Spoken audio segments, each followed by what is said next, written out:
رکعتیں اپنی مکمل کرنے کے بعد سلام پھیر دیتا ہے، وہ فرشتے بارگاہ خدا بندی میں التجا کرتے ہیں کہ اے پروردگار عالم، تیرے حکم پر ہم نے اس کی گردن سے سارے گناہ اتار دیے تھے، اب یہ نماز سے فارغ ہو چکا ہے، اے اللہ کیا حکم ہے، اب کیا کیا جائے؟ رب فرماتا ہے کہ میری شان ہے، میں رحیم ہوں، کریم ہوں، میں نے ایک مرتبہ اس بندے کے نامہ اعمال سے گناہ نکال دیے ہیں، اب دوبارہ داخل نہیں کرنے۔ جس طرح یہ بندہ نماز کی حالت میں گناہوں سے پاک تھا، ایسے ہی اسے پاک ہی رہنے دو۔ سبحان اللہ۔ تو دیکھیں نماز کی کتنی بڑی فضیلت ہے۔ ہم نے رمضان اور مبارک سے پہلے پابندی کے ساتھ نماز پڑھنی ہوگی۔ جب ہم پہلے پابندی کریں گے تو پھر رمضان میں ہمیں تکلیف نہیں ہوگی، ہم کوشش کے بغیر ہی ہم نماز کے عادی ہو چکے ہوں گے۔ اللہ کے نبی صلی اللہ علیہ وسلم آپ کو جب معراج پر اللہ تبارک و تعالیٰ نے بلایا، آپ فرماتے ہیں میں پہلے آسمان پر گیا، دیکھا کہ کچھ فرشتے ہیں جو قیام میں ہیں، پھر میں دوسرے آسمان پر تیسرے چوتھے پانچویں چھٹے ساتویں آسمان تک گیا، میں نے دیکھا کہ کسی آسمان پر فرشتے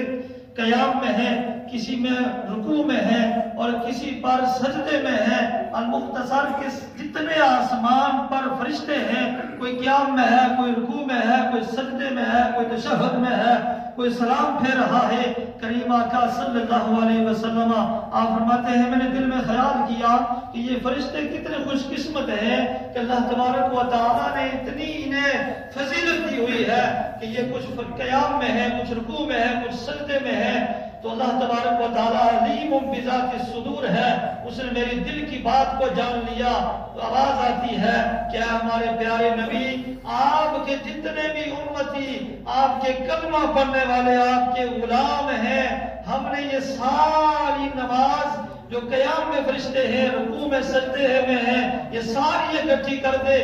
کے ہم نے یا رسول اللہ آپ کو تحفے میں پیش کر دی ہے۔ آپ کا جو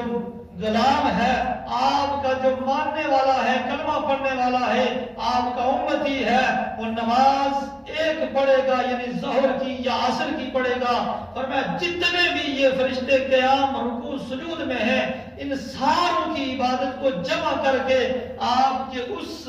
غلام کے نامہ اعمال میں شامل کر دیا جائے گا جو نماز کے لیے مصلی پر کھڑا ہوگا۔ سبحان اللہ۔ وہ فرشتے جب سے دنیا بنی ہے اس دن سے لے کر قیامت تک ایسے ہی وہ اس حال میں ہے۔ دیکھیں چند فرشتے ہیں جنہیں اللہ نے صرف قیام کا حکم دیا ہے، چند ہیں جنہیں اللہ نے صرف رکوع کا حکم دیا ہے، چند ہیں جنہیں صرف سجدے کا حکم دیا ہے، وہ ایک ہی عبادت کر سکتے ہیں۔ لیکن کملی والے کے غلاموں کی شان دیکھ لیں کہ سارے فرشتوں کی عبادت کو جمع کر کے اللہ نے ہمیں عطا فرما دیا ہے۔ لیکن ہم بدقسمتی سے اگر نماز نہیں پڑھتے تو پھر آنکھ بند ہوگی، تب پتہ چلے گا کہ نماز کی کیا قدر ہے۔ اللہ کے نبی صلی اللہ علیہ وسلم آپ فرماتے ہیں قیامت کے دن ایک ایسا بچو ہوگا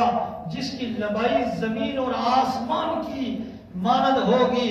شمال سے جنوب تک، مشرق سے مغرب تک اس کی موٹائی ہوگی، اس کی اتنا وہ پھیلا ہوا ہوگا۔ کریم آقا فرماتے ہیں میں اس سے پوچھوں گا کیا بچو تو آج میدان محشر میں کس کو تلاش کر رہا ہے؟ وہ بچو اپنی زبان حال سے یا رسول اللہ صلی اللہ علیہ وسلم کہہ کر پکارے گا اور کہے گا کہ کملی والے آج میدان محشر میں اس بندے کو تلاش کر رہا ہوں جو دنیا میں رہ کر نماز کو ترک کرنے والا تھا، آج مجھے مل جائے میں اسے ڈھس لوں گا۔ پھر پوچھا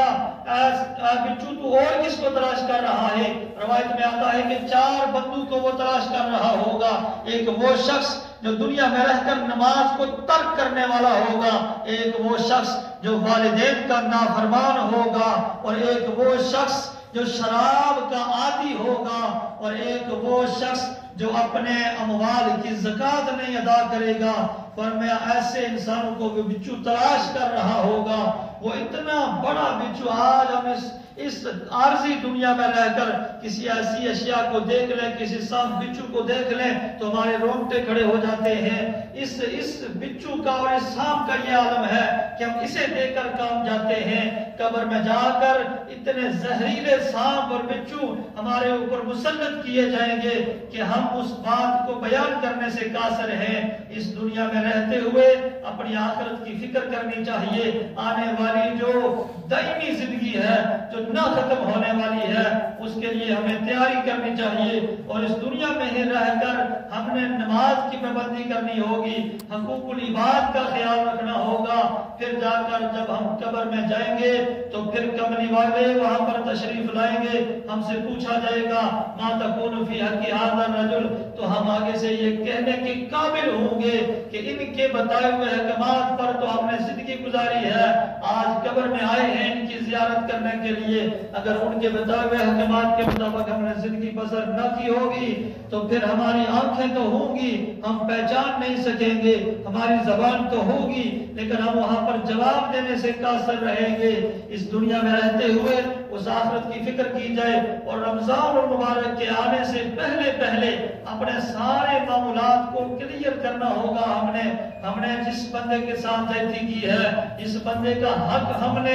اپنے پاس رکھا ہوا ہے، جس پڑوسی کو ہم نے بلا وجہ تنگ کیا ہے، اس سے معافی مانگنی ہوگی، اپنے اموال کی زکوٰۃ دینے کا ہم نے پروگرام بنانا ہوگا، اور نیک اعمال کرنے کے ارادے ہم نے کرنے ہوں گے، نماز پابندی کے ساتھ ہم نے شروع کرنی ہوگی، تب جا کر رمضان المبارک کی جتنی بھی برکتیں ہیں ہم اپنے دامنوں میں سمیٹ سکیں گے۔ کہیں ایسا نہ ہو کہ رمضان بھی آ جائے اور ہم یہی کہتے رہیں کہ آج نماز پڑھ لیں گے، کل پڑھ لیں گے، کل نہیں تو پرسوں پڑھ لیں گے، ایسے ہی ہماری زندگی سے ایک ایک دن کم ہو رہا ہے، ایک ایک لمحہ جسے ہم غفلت میں گزار رہے ہیں، اس لمحے کو ہم ترسیں گے کہ اللہ ہمیں واپس بھیج دے۔ اللہ تبارک و تعالیٰ قرآن مجید میں فرماتا ہے کہ ہم روز قیامت بندے سے پوچھیں گے کیا بندے بتا تو دنیا میں کتنا عرصہ رہا ہے؟ بندہ 50 60 80 برس اور 100 برس بھی گزار کر جب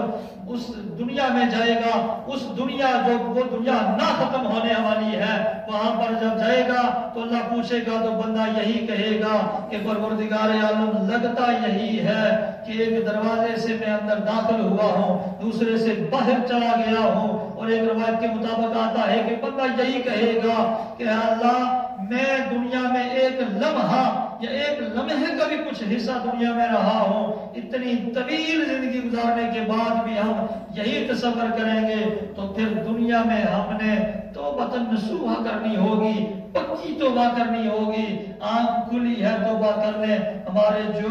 احباب اس دنیا سے چلے گئے ہیں، ہمارے وہ دوست احباب جو پچھلے سال ہم میں موجود تھے آج نہیں ہیں، آنے والے سال میں شاید ہم میں سے بھی کتنے احباب ہوں گے جو اس دنیا میں نہیں ہوں گے، لیکن کسی کو کوئی پتہ نہیں ہے کہ کس کی زندگی کی کب شام ہو جائے۔ اگر یہ پتہ نہیں ہے تو ہر شام کو آخری شام سمجھتے ہوئے توبہ کرنی چاہیے، اور اپنے گناہوں پر نادم ہو کر پکا ارادہ کر لینا چاہیے کہ ہم نے آئندہ کے بعد گناہ نہیں کرنے ہیں، ہم نے امر بالمعروف اور نہی عن المنکر کا پیکر بننا ہے۔ اس سے پہلے کہ رمضان آ جائے آج ہی ہم توبہ کر لیں اور نیک اعمال کرنے کے ارادے سے ہم نماز اور حقوق العباد کا خیال رکھیں، تاکہ جب رمضان آئے تو ہم اس کی کثیر تعداد میں جو رحمتوں برکتوں کی اللہ تبارک و تعالی سے ہم پر رحمت برستی ہے، ہم اس رحمت کو برکت کو تب ہم اپنے دامنوں میں سمیٹ سکیں گے جب ہم نے پہلے ہی اپنے معاملات کو درست کر لیا ہوگا۔ اللہ تبارک و تعالیٰ کی بارگاہ میں دعا کرتے ہیں کہ اللہ تبارک و تعالیٰ ہم کمزور ہیں، ہمارے بس میں کچھ بھی نہیں ہے، نہ ہم اپنی مرضی سے نیکی کر سکتے ہیں، نہ تیری توفیق کے بغیر ہم گناہ سے بچ سکتے ہیں۔ اللہ ہمیں گناہوں سے بچنے کی توفیق عطا فرما دے اور ہمیں نیک اعمال کرنے کی توفیق عطا فرما دے، نماز پنجگانہ بجماعت ہمیں ادا کرنے کی توفیق عطا فرما دے۔ آخر دعوایا ان الحمدللہ رب العالمین۔ چند اعلانات ہیں، سماعت فرما لیں۔